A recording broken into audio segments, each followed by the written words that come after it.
144 ধারা জারি রয়েছে সন্দেশখালীতে।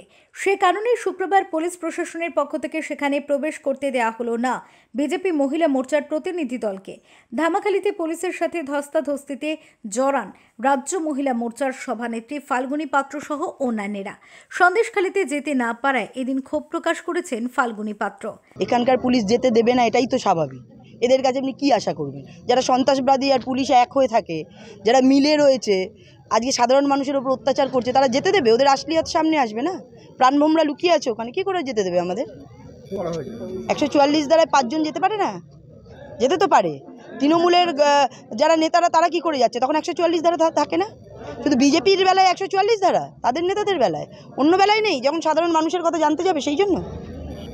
আমরা তো আর সেটিং অপোজিশন নয়, আমরা গেলে ওখানকার আসল তথ্যটা সামনে আনবো, সেই জন্য আমাদের যেতে দেওয়া হচ্ছে না। সুকান্ত চট্টোপাধ্যায় রিপোর্ট, ওঙ্কার বাংলা।